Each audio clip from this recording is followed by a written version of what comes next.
Okay, it's Sunday the 7th of April here in Thailand, Sunday morning. An update, well, whoops, let's just open this one up a bit.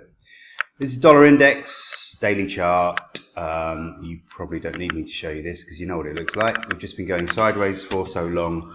You know, I really can't pick any decent trades out of this when we're just in the sideways trend. We ended the week, the last trade was 97.39. I think the last trade on the week before was 97.28. So we went down a bit, or we went up a bit, we went down a bit, and we ended up slightly higher than we were at the end of the week before. So really just not much to go on, even the short-term charts. If I was desperately looking for a trade, the only thing I could have possibly found was to buy the dollar index at the 200-hour moving average. On the 4-hour chart, there's absolutely nothing. It looks like the 100-hour has held into the end of the week. Really difficult to find any trading opportunities. So the question really is, as I've said all week, can we break above the previous highs around 97.65, 97.75 for a buy signal? If anything, let me show you. This is more likely to be a continuation pattern than a reversal pattern. So continuation of this bull run, a very big continuation pattern after a bull run, and then a break high would be a buy signal, but there's no point in buying it because we could go up and down and up and down for months before we break out. Again, Aussie dollar pretty much finished up where it started on Monday. The open was 71.12. We closed at 71.05, and a pretty tight range. The only day that we saw a couple of moves on Tuesday, Wednesday, 80 pips roughly on each of those days, but down, up, and then sideways. What can you do with that? Not much. Okay, New Zealand tested support from the trend line in the 200-day moving average at 67.30. Now we dipped as far as 67.16 and made a little bit of a recovery. So it all really depends on what happens on Monday morning on this 200-day moving average at around 67.30. Holding below there would certainly be more negative. On the weekly chart, it looks quite negative, having broken that trend line. So I guess risks are to the downside. If you want to try a short, then you want to have a stop above 67.55. If we break back above there, then we could just see more sideways action, really. So probably is worth risking a short, seeing as we've held below this trend line, but I'll only be convinced if we hold below 67.30. Dollar yen has crawled higher to test the trend line, this trend line that goes back to the beginning of February. We're just starting to get overbought, having tried a couple of shorts in this when we hit what I thought was far more important trend line and 200-day moving average resistance here, and we got stopped. I'm reluctant to trade to try a short at just a trend line. I'd need more than just one trend line to convince me to get short again. We are a bit overbought in the short term, but that's not going to convince me. I think more importantly is the 200-week moving average at around 12.08. You can see that we got close to it in reverse, so maybe we'll get close to it again and reverse this week. It's just a bit of a flimsy argument to get short right now. I need something more convincing. Euro, yen, the daily and weekly charts are not really telling me anything. The hourly chart tells me something, even though I'm only looking at about a week and a half's data on here. We've got a decent trend line going back to the 28th of March, so it's just over a week old. It held nicely. There's a 50% fib line here. So if we bounce off there, we could be looking at 125.50, 60, who knows, we might even get up to 126.00, 126.10. If you want to try along around 125.30, 125.20, you can have a stop below 125.10, which is the 100-hour moving average, a break lower, and we'd be looking at 124.80, 124.70, maybe even 124.40 down here. It's not the greatest trade, but if you're a really short-term scalper, that could be quite attractive. We're just getting oversold on the hourly chart as well, so there's another little argument there for buying it and looking for a decent run. Risk-reward wise, that trade does work at least. Euro is pretty dreadful. I had resistance at 125.40, 125.50, just from a short-term fib. This is the hourly chart I'm showing you. Short-term fib, 200-hour moving average, that worked quite well. We retested it on Friday and we've come down, but honestly, I think this is a complete waste of time. I've been avoiding cable for quite a while because I just don't understand Brexit and I don't understand politics. I have enough of a hard time understanding technical analysis. So I just try to stick to what I know, but it is worth having a look at recently. Look, the 200-day moving average, the red line, has worked really, really well as support. We've got a lower Bollinger Band down here and you can see we bounced off it. So if we test that level again, we're talking 130.00, 129.90. You might want to try along. If we break lower, we've got 129.50, 45. Maybe you want to stop below there. It's quite a wide stop, but break lower, we'd be looking at 129.30.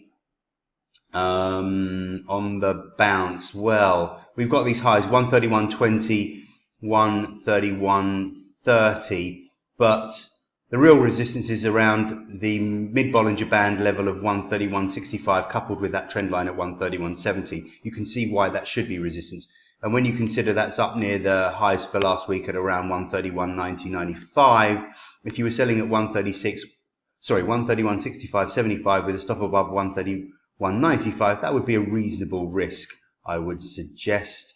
The 500-day moving average is not really having an effect. That's that one, line here at 132.22. So those are the levels that might be worth trading if you fancy a gamble on cable. 130.00, 129.80, call it, that sort of 20 pip range where you might want to get long, and 131.65, 131.75 with a stop above 131.95.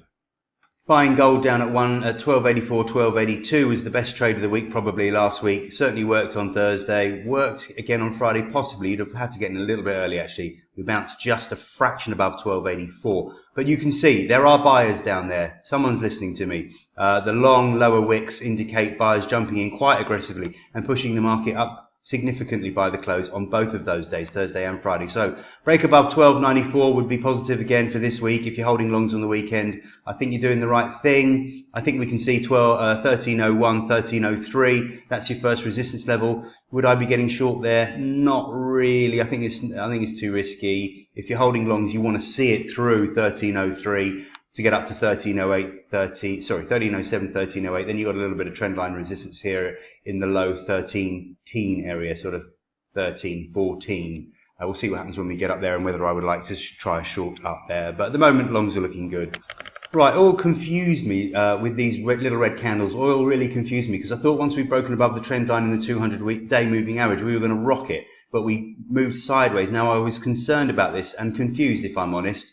I said we must hold above the 200-day moving average, which was at 161.63. I think I had a buy down at 161.81. 61.80, 61.60. Anyway, finally we now have got the direction that I thought we should have had. So we've rocketed off 61.82, a good close above the previous highs for the week, which was at 62.99. We closed at 63.08 and we've got as far as 63.34. So this all looks good. I wouldn't worry about the upper Bollinger Band. I don't think it's going to act as too much resistance at 63.25. These will open up quite quickly as we go. We're a bit overbought, but I'm going to stick with the bulls. This does make sense to me now. I like the way the fact that we bounced off that and we held above the trend line, which is what I was expecting to happen eventually, or hoping at least.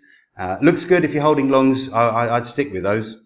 Aussie yen, I had a selling at around 104, 80, 90 at the beginning of the week. That proved to be wrong, but I did say that a break high would be very positive, and that certainly did work. So I don't know if you were nimble enough to get out of the short on the stop and then buy into a long position, but if you did, that is working. And I think we can continue up to 106, the low 106 area. It looks good. There's nothing really in the way. I like the fact that we've cleared the February high at 105.45, and we seem to be holding above there. What was that peak? 105.40 as well. So yeah, we've closed above there. All looks pretty good. I'm looking for the low 106 area. If you are long and you've held longs, that looks good too. I'm going to finish up with the US stock markets. This is the S&P with a potential rising wedge here. I would love to sell this. I'd love to give you a sell signal. We're getting overbought. We've had one hell of a run.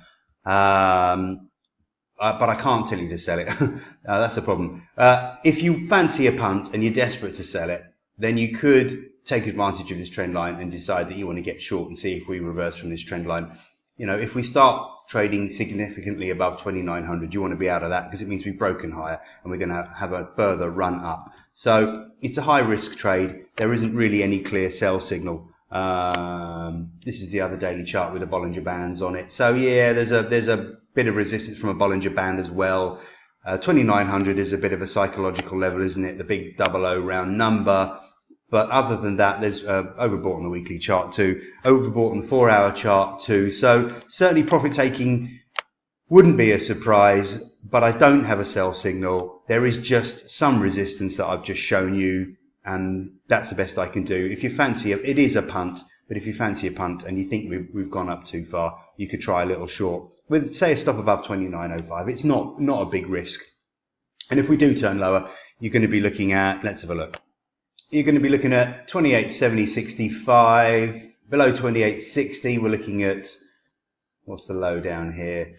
That's a low at 28.62. Okay, so below 28.60, then we could be dipping to, what's this little high? Oh, 28, yeah, 28.40, 28.35 even. Well, the trend line is down here at 28.40, at 50.45, so maybe that would hold it. But, you know, risk reward is worth it. You risk 10 points to make as much as 50. That is a decent risk reward, even if but the trade in itself, as far as direction goes, is risky, because there's no sell signal, and that resistance isn't the strongest one I've ever seen.